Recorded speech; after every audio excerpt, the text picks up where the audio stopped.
तो सवालों की ओर आगे बढ़े। ये आपकी कक्षा के छात्र बहुत सारे सवाल कर चुके हैं। राम जानकी विद्यालय, सर एक क्वेश्चन है। तुम्हारा क्वेश्चन कौन सा है, बोल दो। सर इसी का है। पोलर फॉर्म में निकालना है -1 -i√2 को। -1।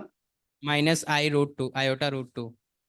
हाँ, क्या -1 और -i√2। i√2? ठीक है। यस। अब एक शर्त ये भी है कि मान ले tan अल्फा अगर 2 आ गया, तब आप अल्फा क्या कहेंगे बताइए। सर 0। tan अल्फा, ठीक है। अब अगर आया tan अल्फा, मान लो हम कहते 7 हो, तब अल्फा क्या होगा, इसको लिखने की विधि। तो अब ये अभी विधि और बताई जाएगी कि जब आप स्टैंडर्ड एंगल्स प्रेडिक्ट कर सकते हैं। तो सर समान वेग तय करेगी। वेग तय कैसे करते हैं? सॉरी, विस्थापन विस्थापन। विस्थापन। तो यस वेग वेग क्या होता है? सर, वेग इज इक्वल टू विस्थापन बटे समय। अगर मेरे पास दो हैं तो तुम बोल रहे हो समान समय अंतराल में वस्तु समान दूरी या विस्थापन तय करता है यस ना? तो यस उसको एक समान गति बोलते हैं। अगर मैं इसका वेग निकालूंगा तो दोनों समान आएंगे या डिफरेंट आएंगे? अगर कोई वस्तु विराम अवस्था में है, उसका वेग और त्वरण क्या होता है? सर, जीरो होगा। Very good. ठीक है। अगर कोई वस्तु विराम अवस्था में है तो उसका त्वरण और समय के बीच ग्राफ कैसा होगा विराम अवस्था के लिए? बताओ। सर, शून्य।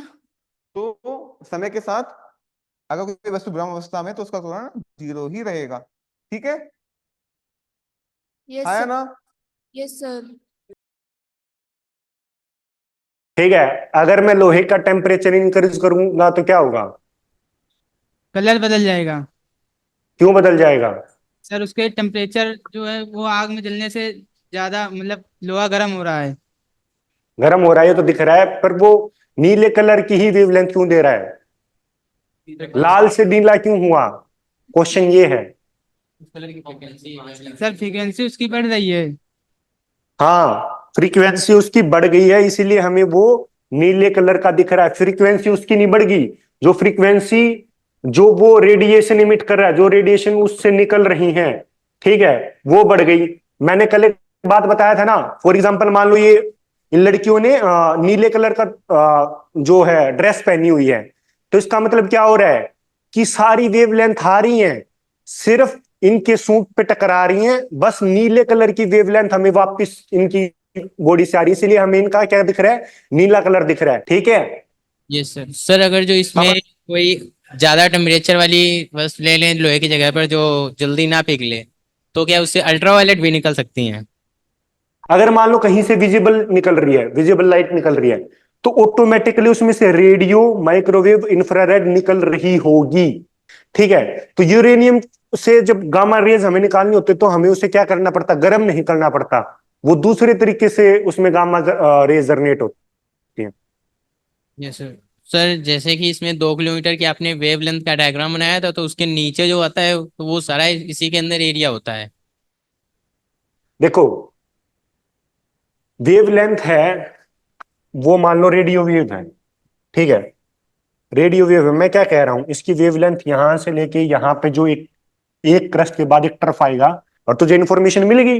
अगर तू 1 किलोमीटर बैठा है तो वेव्स यहाँ पे पहुंच के इन्फॉर्मेशन भेज देंगी। अगर तू मेरे से 3 लाख किलोमीटर दूर बैठा है तब भी तेरे पास इन्फॉर्मेशन चली जाएगी, सर आवाज इसमें चली भी जाएगी। जो इसमें बीच में अगर हो तो बीच में हो तब भी दोस्त, बीच में सर हो ये तब जो भी। एरिया है, हाँ।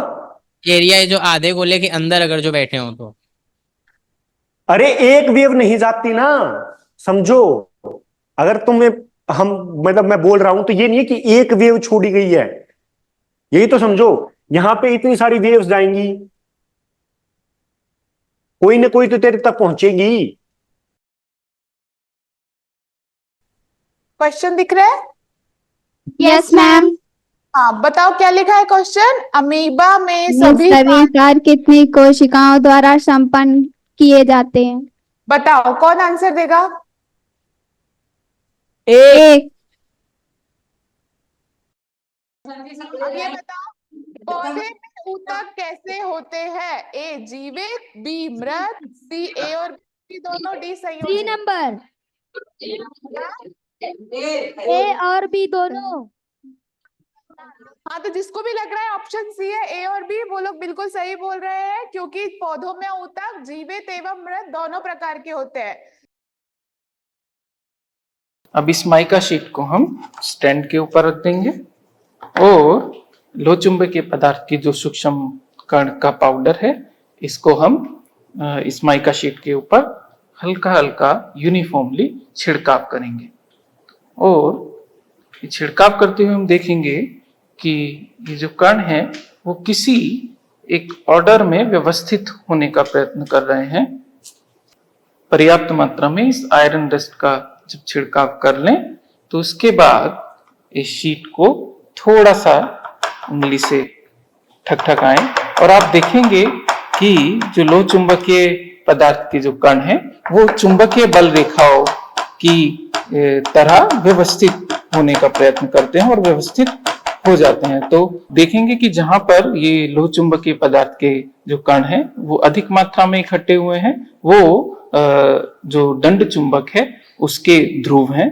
और आप देखेंगे कि जो रेखाएं जो बनी हैं एक ध्रुव से दूसरे ध्रुव की तरफ जाते हुए, हालांकि हम दिशा का ज्ञान नहीं कर सकते हैं, पर पता चल रहा है कि ये रेखाएं एक दूसरे से अलग अलग हैं। और एक बात का और ध्यान रखेंगे कि इससे क्या पता चल रहा है कि दो रेखाएं एक दूसरे से कटाक्ष भी नहीं कर रही हैं।